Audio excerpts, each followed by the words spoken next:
Hola, buenas tardes a todos. Damos inicio al Ateneo de este martes, que se titula Invaginación intestinal y después. Vamos a recordar las reglas de convivencia. Todos los micrófonos de los participantes deben estar apagados. Y utiliza el chat para hacer preguntas, comentarios, sugerencias, que al final de la presentación habrá un espacio para que los expositores respondan sus consultas. El material va a ser grabado y subido públicamente a YouTube, por lo que recordamos respetar la privacidad de todos los pacientes, evitando dar datos personales.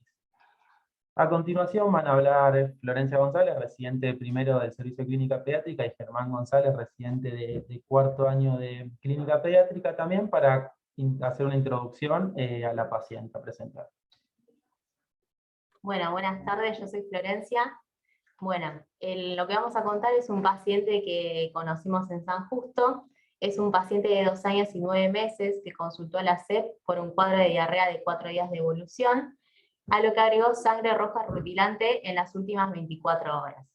Como antecedentes del paciente, perinatológicos, fue un recién nacido de término con peso adecuado para edad gestacional, al nacimiento 2.900 gramos, y se fue de alta conjunta junto con su madre. Niega antecedentes patológicos de relevancia y herederos familiares tampoco tenían antecedentes. Lo que se hizo en la SEP fue solicitar una orina completa, una muestra de materia fecal con gigatoxina, adenovirus, rotavirus y coprocultivo. Presentó un sedimento urinario normal y con eso se otorgó un egreso hospitalario con pautas de alarma y control en 48 horas. A las 24 horas reconsultan por persistencia del sangrado. Entonces se decidió solicitar un laboratorio completo y una ecografía abdominal. El laboratorio informó valores dentro de los límites normales y la ecografía abdominal informó asas de paredes levemente engrosadas en forma difusa. Se observa en parasagital izquierdo imagen de asa intestinal invaginada que persiste durante toda la exploración. Entonces, con esta información se realizó una interconsulta con el servicio de cirugía infantil. Perfecto, ahora damos lugar al servicio de cirugía infantil, el doctor Elmo y el residente Joaquín Camacho, quienes estuvieron a cargo de la paciente durante su internación. Bueno, muy bien. Ahí Juaco, tenés el control. Perfecto. Bien, buenas tardes. Bueno, a nosotros se nos realiza la interconsulta por guardia. El contexto era una paciente con un dolor abdominal cólico de 4 días de evolución, con episodios de vómitos intermitentes, intercalados con episodios también de somnolencia, refería a la madre. Presentaba falta de eliminación de gases. La madre refería que había tenido algunas deposiciones sanguinolientas, como más espesas, lo que llamamos en jarabe de grosellas. Al examen físico, el paciente presentaba un abdomen blando, depresible, con una masa palpable a nivel de la fosa ilíaca derecha, y bueno, por la clínica del paciente y el relato, digamos, de la madre, nuestra primera sospecha diagnóstica era una posible invaginación intestinal, si bien el paciente en rango de edad estaba al límite de donde es más frecuente, que es entre los 6 y 2 años. Se realiza una radiografía de abdomen. Se pueden ver acá algunos signos radiológicos importantes que nos refuerzan, digamos, el diagnóstico de la sospecha de invaginación intestinal. Esta imagen que pueden ver acá, señalada en naranja, que es el signo del menisco, pinza de cangrejo, que marca, digamos, el nivel donde se encuentra la invaginación.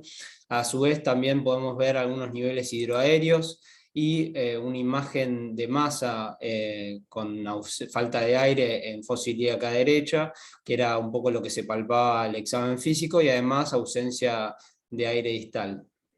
Esta radiografía la complementamos con una ecografía de abdomen, donde se puede ver el famoso signo del pseudo riñón, que asemeja, digamos, sería la imagen anatómica de lo que está sucediendo, es el intestino invaginado sobre sí mismo. Y bueno, con estas imágenes que, digamos, reforzaban el diagnóstico y el relato y la clínica del paciente, se decide llevar al paciente a quirófano debido más que nada a la evolución de los síntomas previo a ser, antes, digamos, dejando de lado un colon por enema, que muchos lo hacen habitualmente antes de llegar al paciente a quirófano, pero debido a la evolución de los síntomas y al tiempo de evolución, se decide llevar directamente al paciente a quirófano. Se realiza una incisión transversa supraumbilical derecha, como pueden ver en la imagen de la derecha, y se evidencia líquido seremático libre en cavidad, y se constata, digamos, al eviscerar el intestino, una invaginación iliocecal. Estas son entre el 80 y el 90% de las invaginaciones en pediatría son de este tipo. Se realiza una desinvaginación manual y se observa buena vitalidad intestinal. No se encuentra, digamos, un pie de la invaginación con alguna patología subyacente que lo justifique. Se devana todo el intestino sin particularidades y se evidencia también una adenitis mesentérica. Y, digamos, por protocolo hay algunos que lo hacen y otros que no. La cirujana que estaba de guardia realizó la apendicectomía reglada. Entonces, digamos, luego de este procedimiento quirúrgico, digamos, el diagnóstico fue de una invaginación intestinal idiopática, ya que no se encontró la causa, digamos, un causal como por ejemplo un pólipo, un divertículo de Meckel y demás. El paciente evolucionó favorablemente, con buen manejo del dolor, comenzó con tolerancia a líquidos 24 horas postoperatorio, se progresó la dieta según tolerancia, y si antes del alta presentaba todavía algunas deposiciones desligadas, con algo de sangre en algunas de ellas, que, digamos, se interpretaron como producto de, digamos, resabio de la invaginación pasada. Por buena clínica del paciente, al tercer día se le otorga el alta hospitalaria.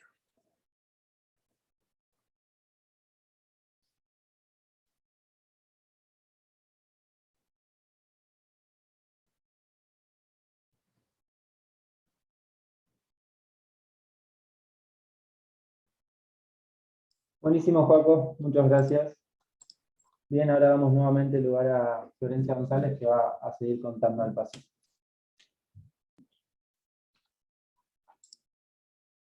Bueno, a las 24 horas de este egreso hospitalario consultan nuevamente a la SEP por aumento en el número y volumen de estas deposiciones con sangre.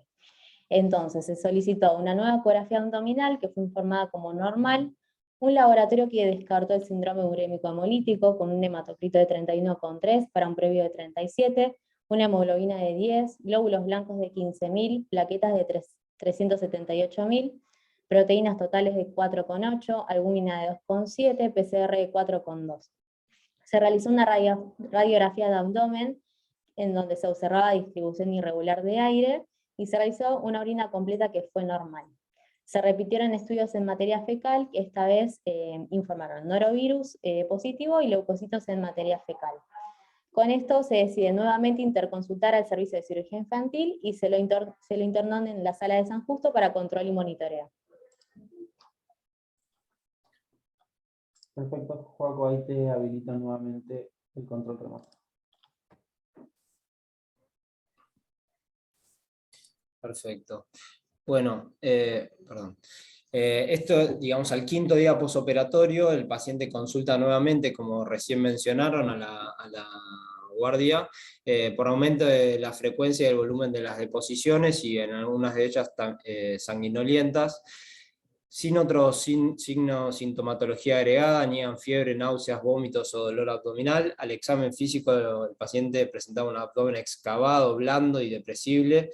La herida estaba en buenas condiciones, en buena evolución, y sí presentaba ruidos hidroaéreos aumentados. Se solicita una nueva radiografía de abdomen, que la verdad está sin particularidades, con una adecuada distribución aérea, sin distensión de asas ni niveles hidroaéreos, y una nueva ecografía también que no menciona ningún hallazgo. En el laboratorio, como únicos datos positivos, presentaba una leucocitosis a predominio neutrófilo y una trombocitosis que también, digamos, podría estar relacionado a su cuadro cercano de invaginación como reactante de fase aguda. La verdad es que clínicamente y por imágenes el paciente no presentaba un abdomen agudo quirúrgico al momento del examen, entonces surgen algunos interrogantes, básicamente por el origen del sangrado, digamos. Uno descarta la causa quirúrgica, pero comienza a preguntarse, digamos, algunas acerca de asociaciones clínicas que podría, digamos, estar teniendo el paciente. Entonces, como dice acá en el cuadro, ante un paciente con un antecedente de cuadro de invaginación intestinal resuelto mediante un procedimiento quirúrgico con persistencia de sangrado de origen gastrointestinal, se decide realizar una interconsulta con el servicio de gastroenterología infantil.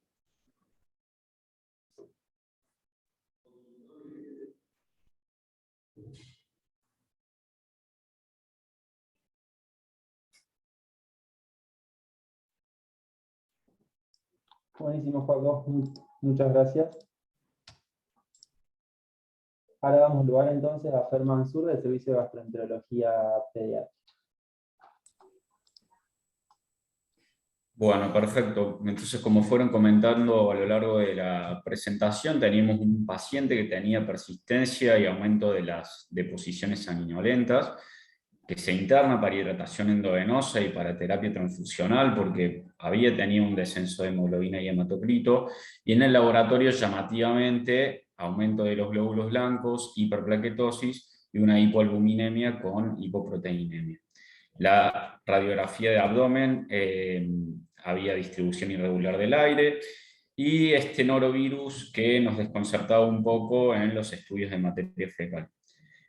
Como hablaron antes, había sido revalorado por cirugía, que descarta nuevamente un abdomen agudo quirúrgico. Le realizamos un ecodoppler abdominal, donde, perdón,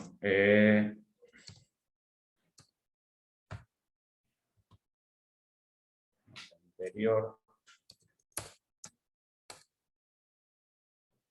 Ahí está. Un ecodoppler abdominal donde se vieron pérdida de las abstracciones en el colon sigmoides y el colon ascendente. Se acompañó de aumento del espesor parietal de 4 milímetros con aumento de espesor de la grasa en la fosa ilíaca derecha asociado a pequeños ganglios mesentéricos. Nos encontramos en ese momento con un paciente compensado hemodinámicamente que requería una conducta endoscópica, pero por el alto riesgo de perforación, esto se expectó, se decidió esperar 15 días porque se le había realizado la desinvaginación con la apendicectomía reciente. Se agregó metronidazol y se solicitó calprotectina en materia fecal.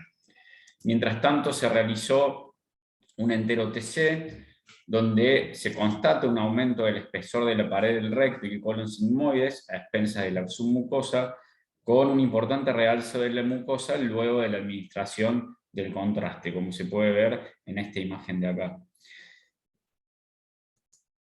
Finalmente, se decide realizar la endoscopía a los 15 días posteriores a la apendicectomía, pero finalmente también se retrasa unos días porque el paciente contrae COVID y se programa para la semana siguiente. En la endoscopía lo que podemos ver es una duodenitis, en la endoscopía digestiva alta. La colonoscopía muestra una pancolitis Mayo 3, que es un score endoscópico que nos habla de friabilidad, edema y hemorragia. Lo que podemos ver acá, las imágenes del paciente son las de arriba, las imágenes de abajo son las imágenes comparativas de otro paciente, otro estudio, para que ustedes puedan ver que había un extenso compromiso en todo el colon, en todos los segmentos del colon, había sangrado activo al paso del endoscopio, había edema y había friabilidad de la mucosa con algunas subúlceras en todos los segmentos.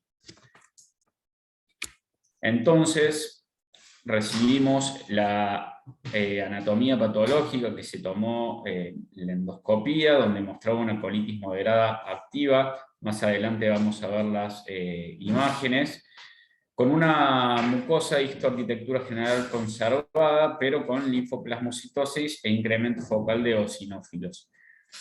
También había algunos abscesos crípticos.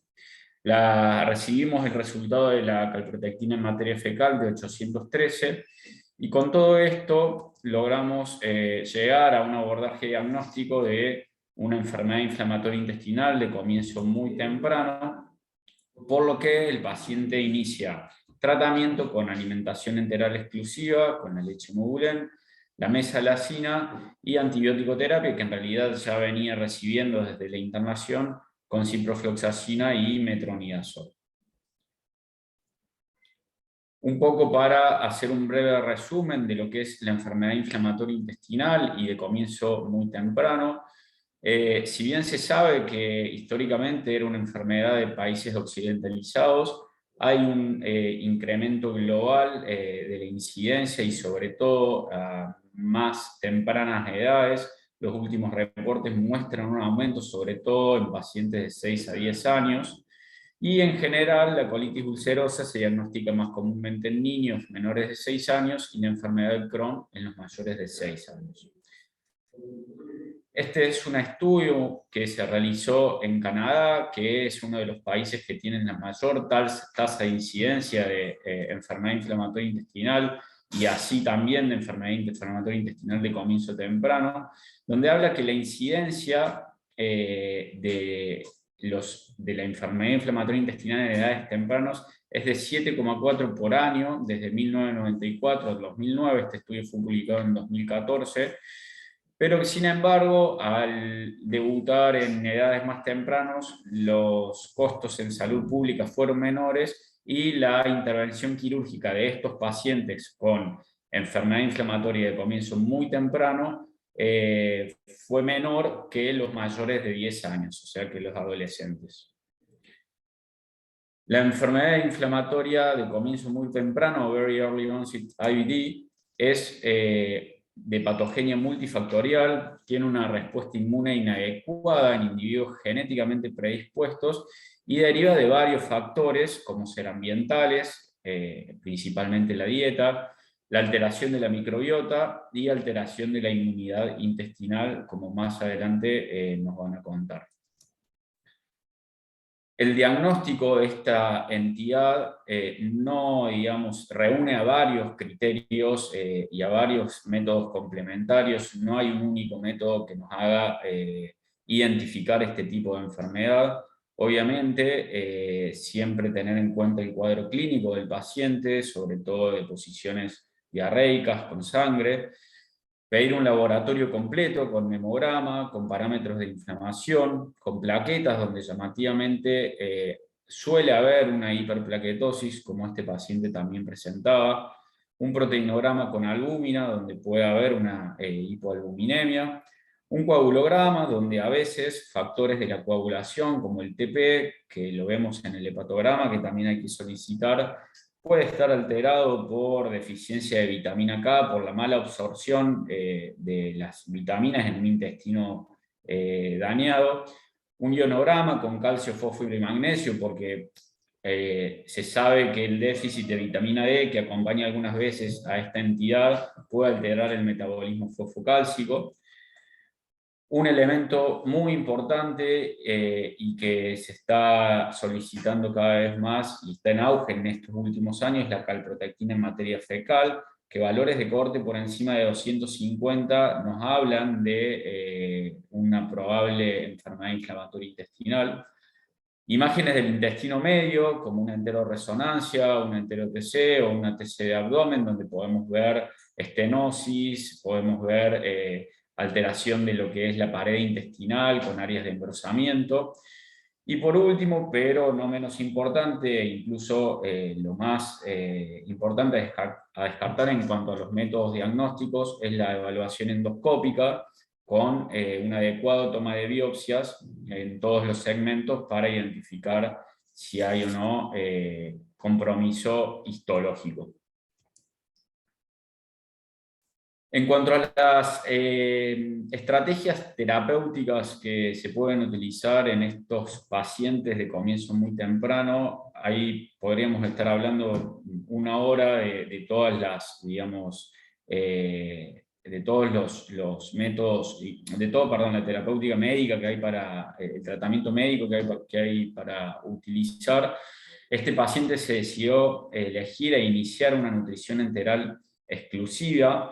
Se sabe que la dieta de estos pacientes que desarrollan la enfermedad inflamatoria intestinal es uno de los gatillos que promueven la inflamación y la progresión de la enfermedad.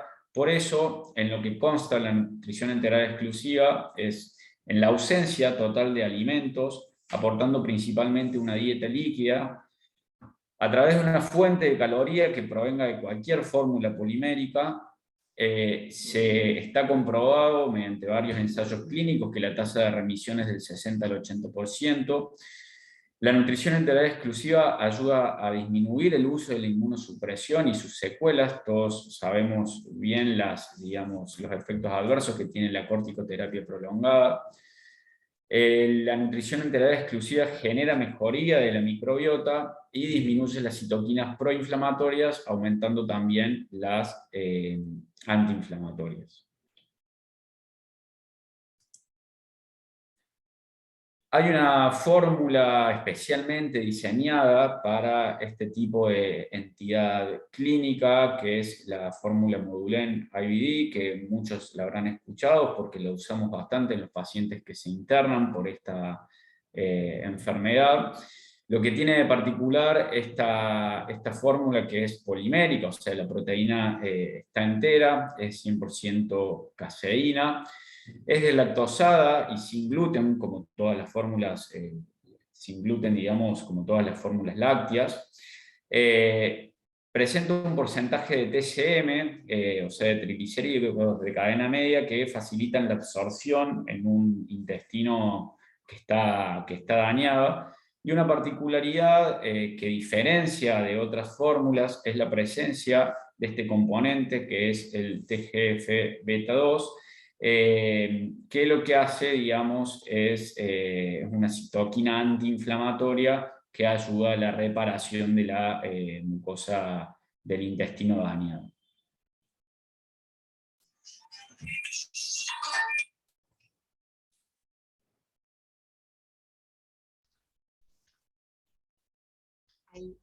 Ahí está. Bueno, hola a todos. ¿Me escuchan bien? Sí, perfecto, Claudia. Bueno, acá, entonces, con este diagnóstico en este bebé de 2 años y 9 meses, con la sospecha de una probable enfermedad inflamatoria intestinal de inicio muy precoz, es que nos realizan la consulta a nosotros.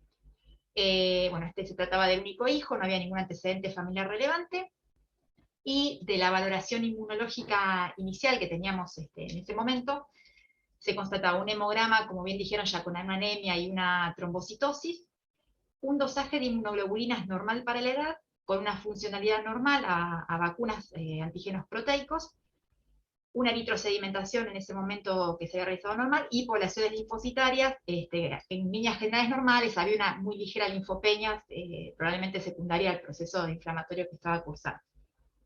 La siguiente. ¿Puedo pasar? Bueno, como dijeron hasta ahora, dijo el doctor Mansur, se está viendo una mayor incidencia y una edad más temprana de aparición de esta entidad, y lo que se reporta en la bibliografía es que de las cohortes de estos pacientes con un inicio muy precoz de la sintomatología, aproximadamente el 20% tiene de base una inmunodeficiencia primaria, o como se llaman ahora, un error innato de la inmunidad. Es por eso que cuando se diagnostica esta entidad hay que hacer la consulta con inmunología para que iniciemos la valoración.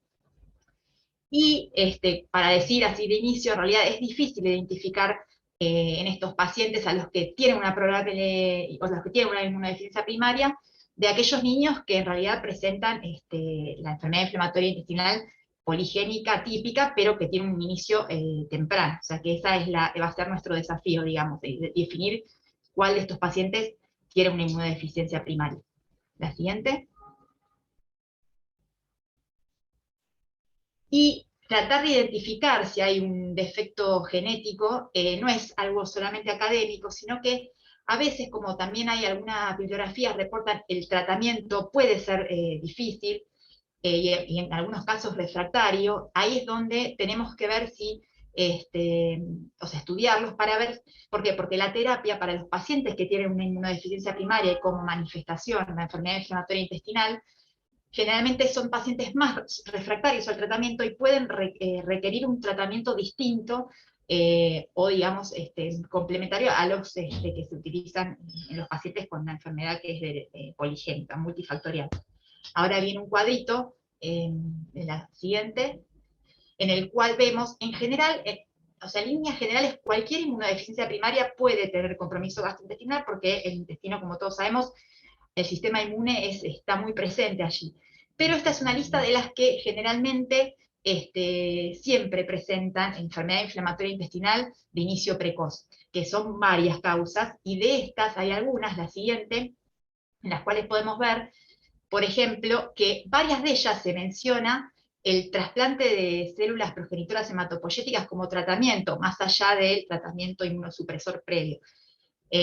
O por ejemplo, en el segundo, enfermedad granulomatosa crónica, puede directamente iniciarse con bloqueantes anti-L1, ya que por ahí los anti-TNF tendrían una contraindicación por el riesgo de infecciones que además tienen estos pacientes asociados. Pero bueno, estos grandes rasgos como para ver que a veces definir un defecto molecular nos puede hacer cambiar el rumbo del tratamiento en estos pacientes. Y la siguiente. Pero bueno, esto sería, digamos, cómo iniciamos la valoración nosotros de un paciente que se nos consulta. En general, bueno, siempre la anamnesis y el examen físico, la presentación clínica, a ver si hay antecedentes de infecciones previas o de otros compromisos de otra autoinmunidad, o complicaciones asociadas a la enfermedad. Y después, como ya vimos antes, bueno, hemograma, dosaje de inmunoglobulinas como primer estudio a solicitar.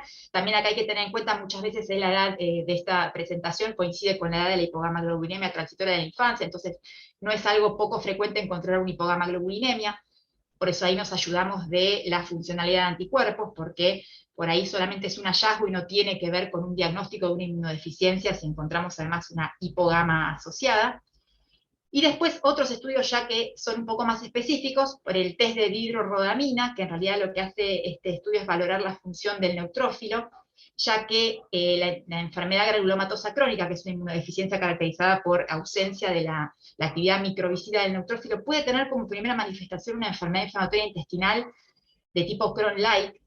Así que bueno, es un estudio que se hace por citometría de flujo, muchas veces lo podemos solicitar en el hospital, a veces nos cuesta un poquito, pero bueno, lo tenemos al alcance, y es un estudio rápido de hacer, y bueno, y las poblaciones linfocitarias también, que es por citometría de flujo, para ver si hay algún compromiso celular o asociado. Después se mencionan en la bibliografía otros estudios como actividad NK o estudios de la función de la vía de interleuquina 10, que igualmente solo identifica defectos del receptor de la interleuquina 10 y no si hay un defecto en la interleuquina 10 propiamente dicha, pero que no son estudios accesibles en nuestro medio, digamos, en el país como para hacer, así que ya pasamos, digamos, al paso de estudios de biología molecular para tratar de detectar alteraciones en esa lista de genes que mostré en la diapositiva anterior, que por ahí los tenemos hoy en día cada vez más disponibles para solicitar. Y dentro de estos hay dos grupos, está la secuenciación del exoma completo, pero lo que solemos usar y que por ahí tiene más rédito y es lo que se reporta, son los paneles de secuenciación, y que hay varios, depende del laboratorio, hay varios tipos. Hay algunos laboratorios que tienen uno directamente donde se estudian los genes para enfermedad inflamatoria intestinal, y si no, los paneles para inmunodeficiencias primarias, que son los que pedimos prácticamente, o sea, de rutina en estos pacientes, porque en general, salvo que encontremos algo ya alterado en los estudios iniciales, si todo eso da normal, terminamos en estos estudios de biología molecular. La siguiente.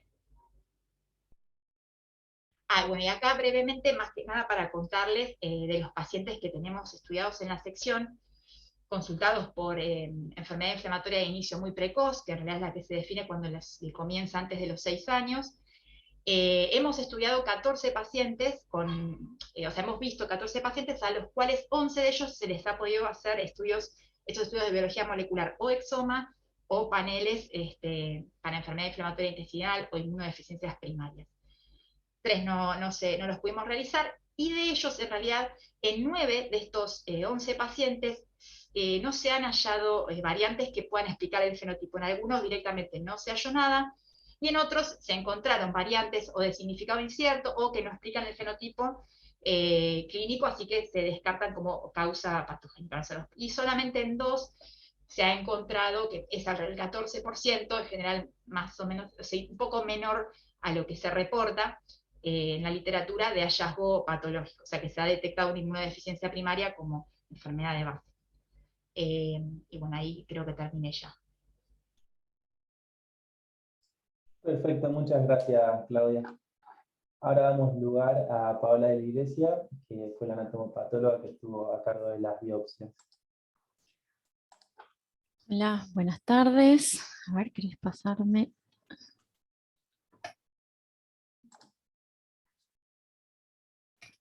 Ok. Uy.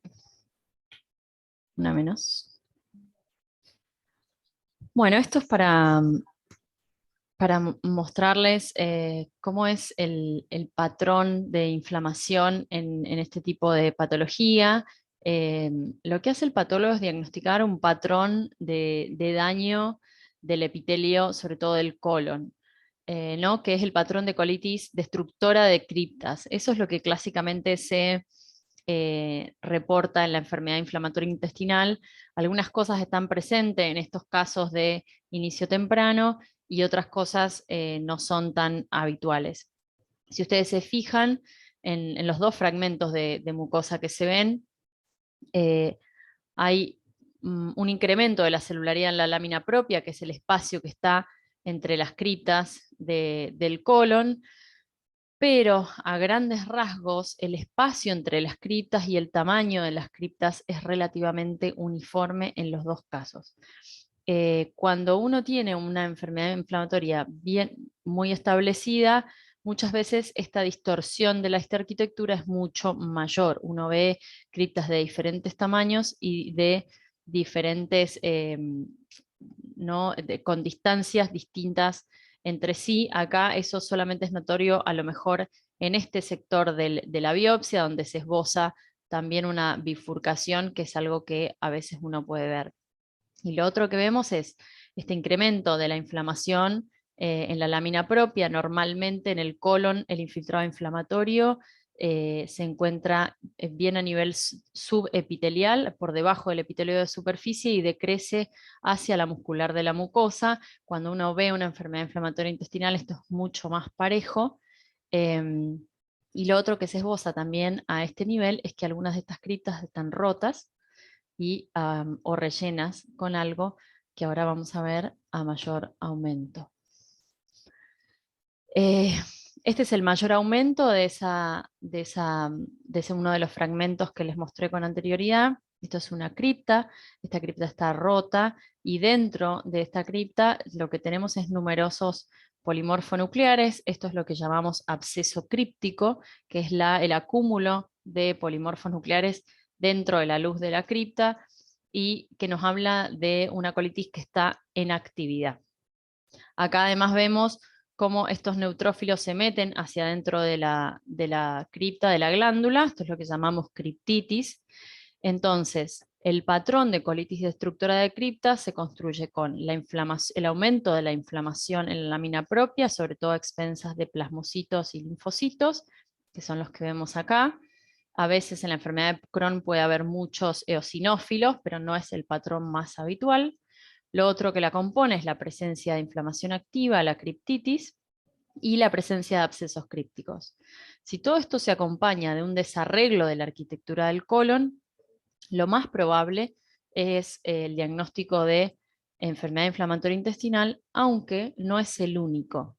Las diarreas disentéricas son diagnósticos diferenciales de la enfermedad inflamatoria intestinal y son, desde el punto de vista histológico, muchas veces indistinguibles, salvo que uno encuentre algún organismo que haga el diagnóstico. Si uno encuentra una ameba, bueno, pero desde el punto de vista del patrón de inflamación del colon, son histológicamente indistinguibles. Es por esto que la patología no hace el diagnóstico de certeza de enfermedad inflamatoria intestinal, pero sí habla de un patrón de daño de la mucosa que es compatible, si el contexto clínico acompaña, de enfermedad inflamatoria intestinal. Entonces, como dije, las colitis infecciosas muchas veces se acompañan de un cuadro morfológico exactamente igual.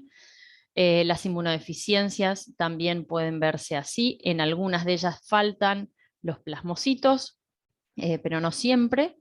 Las colitis por defuncionalización en el tiempo pueden dar cuadros morfológicos muy similares, por eso que el patólogo cuente con el dato clínico es muy importante si un colon está defuncionalizado, porque uno podría, si no, recibir en un colon defuncionalizado un diagnóstico de colitis sugestiva, de colitis ulcerosa. Y el tercero, que no se ve en los chicos, es la colitis peridiverticular, que a veces se da en los adultos, alrededor de las bocas diverticulares, también puede dar un cuadro morfológico similar. Entonces, cuando uno tiene, sobre todo en estos chicos de inicio muy temprano, una colitis activa, muchas veces la distorsión de la arquitectura, la cronicidad está ausente o es muy focal, y entonces lo que uno recibe es el diagnóstico de una colitis activa, y el diagnóstico final de enfermedad inflamatoria se construye con, además, los datos del laboratorio, la calprotectina, los datos clínicos, ¿no? Y la evolución del chico. Lo que quiero remarcar es que la histología nos va a hablar más del patrón de daño que del diagnóstico de certeza de la enfermedad. Y creo que con esto ya no tengo ninguna más. Buenísimo, Paola. Muchas gracias. Ahora damos lugar a Sergio Nasil y Germán González, que querían hacer un comentario a los pacientes. Los dos también fueron médicos tratantes durante su internación en la sala de San Justo. ¿Qué tal? Buenas tardes. Bueno, desde el punto de vista clínico, el paciente desde el ingreso costó un poco la parte alimentaria. Cuando queríamos incorporar la dieta o ir progresando la dieta, comenzaban a aumentar las deposiciones diarreicas, y a veces con sangre, a veces con estrías de sangre o a veces con sangre más roja rutilante. Con lo cual fue teniendo un descenso progresivo, por ejemplo, del hematocrito, hasta requerir en una ocasión una transfusión de glóbulos rojos. También fue presentando un descenso progresivo de la albúmina, y con lo cual, después de comenzar a recibir la Modulén y la mesalazina, hubo un cambio notorio en el paciente, un cambio notorio en la clínica, hubo un cambio notorio en la actitud. Comenzó a repuntar el hematocrito, comenzaron a mejorar las deposiciones, a dejar de tener pérdidas de sangre por la materia fecal, y comenzó a repuntar la albúmina. O sea que desde ese momento fue notoria la mejoría del paciente respecto al periodo previo, que costó mucho el repunte del paciente desde lo clínico. Sí, en línea con lo que decía Sergio, el tema de lo nutricional, el paciente tenía un peso previo a la primera internación de 13 kilos, y previo a la introducción de la alimentación enteral exclusiva, su último peso había sido de 10 kilos 500, y posterior a la introducción de la alimentación con la Modulén, progresó favorablemente de peso, llegando casi a recuperar su peso previo al momento del egreso. Y en conjunto con eso, el tema de la actitud del paciente: siempre fue un paciente muy irritable, muy reticente al examen físico y al contacto con los profesionales, pero no sabemos si relacionado con la Modulén o no, se vio posterior a su mejoría clínica un gran cambio de actitud.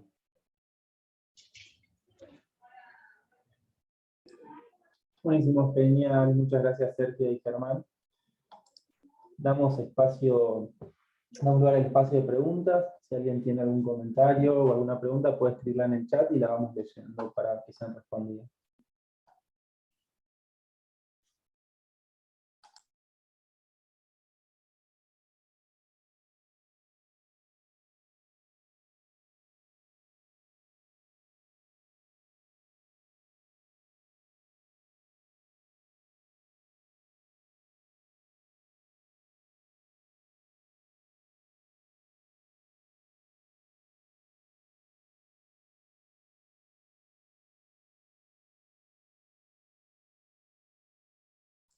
Ahí Laura pregunta, ¿cómo es el pronóstico de estos pacientes?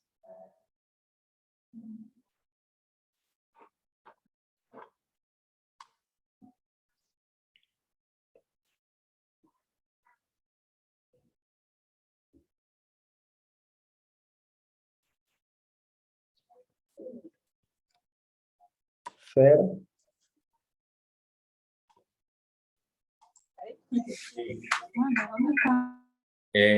Acá estamos. No sé si hay alguien más de gastro que quiera participar.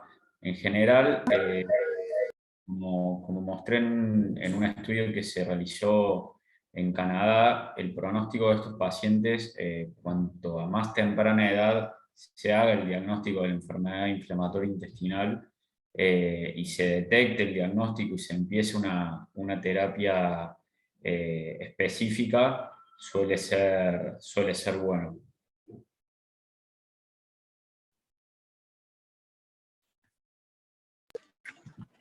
Hola, bueno, algo para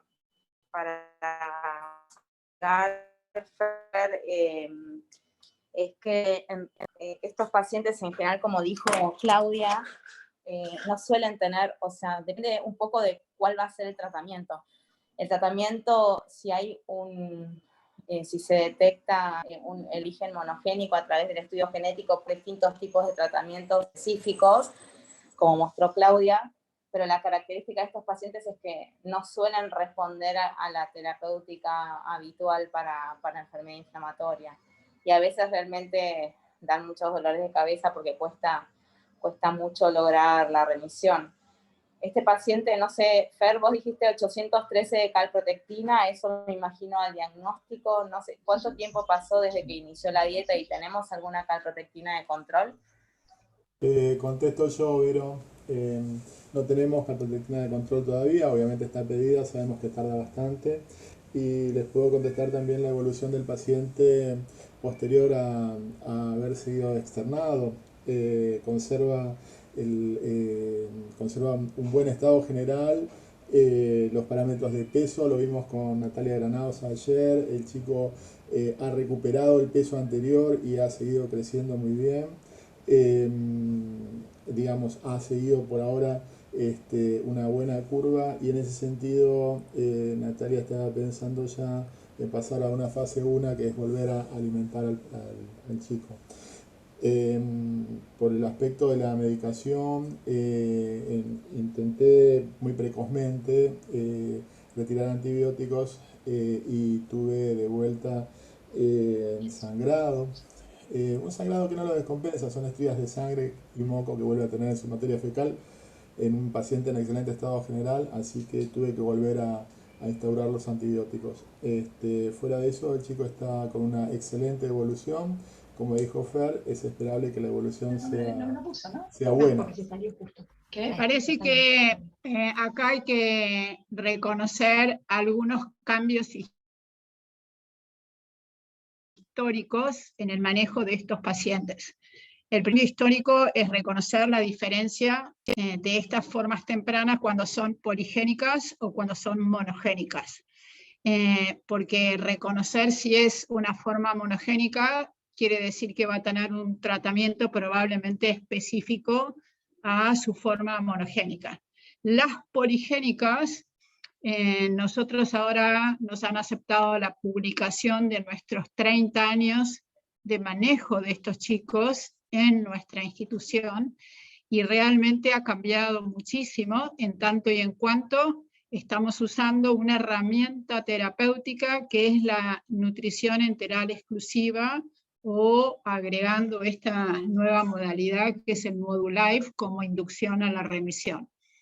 Yo creo que reconocer a la nutrición como una estrategia terapéutica es algo sumamente importante y que todos tendríamos que tratar de ir por este camino y haber podido dejar el uso de los corticoides como estrategia terapéutica. La otra parte que ha cambiado enormemente la historia de estos pacientes son los biológicos, y la combinación cuando hace falta de los biológicos como la nutrición, y el buen uso de la combinación de 3 o 4 antibióticos también. Es decir, lo que ha cambiado particularmente en esta última década, y esto lo marcan las guías, es utilizar la nutrición como estrategia terapéutica, poder usar tempranamente biológicos en el caso que esto lo requiera, y la combinación muchas veces con los antibióticos. Yo creo que la evolución y la historia ha cambiado enormemente en estos últimos 10-20 años. De todas maneras, lo interesante es que si uno compara gravedad en los estudios, los adolescentes muchas veces tienen comportamientos más agresivos que estos niños de comienzo temprano. El mayor problema cuando tenemos niños de comienzo muy temprano es qué estrategia vamos a utilizar pensando que tenemos que llegar a un adulto sano.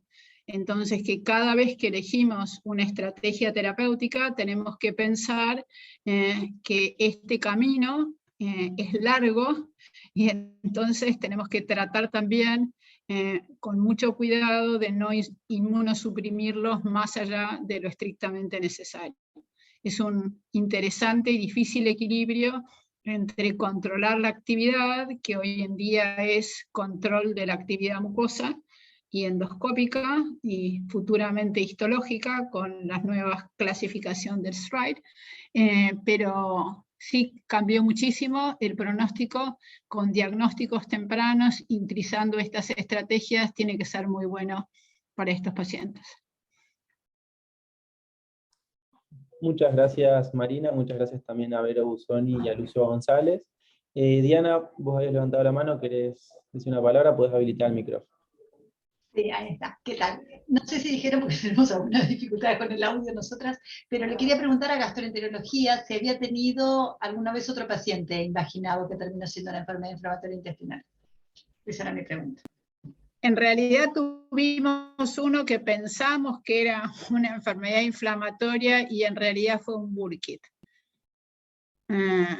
Nosotros le habíamos hecho la endoscopía y la colono, y nos pareció a priori que era una enfermedad inflamatoria, y luego resultó ser un linfoma de Burkitt. Digo, contestando tu pregunta, si tuvimos sí, pero no era una enfermedad inflamatoria.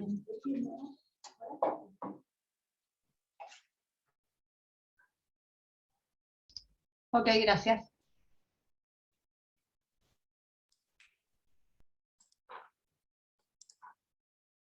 Buenísimo. Bueno, muchas gracias a todos por participar en el Ateneo, y especial agradecimiento a quienes presentaron a los pacientes.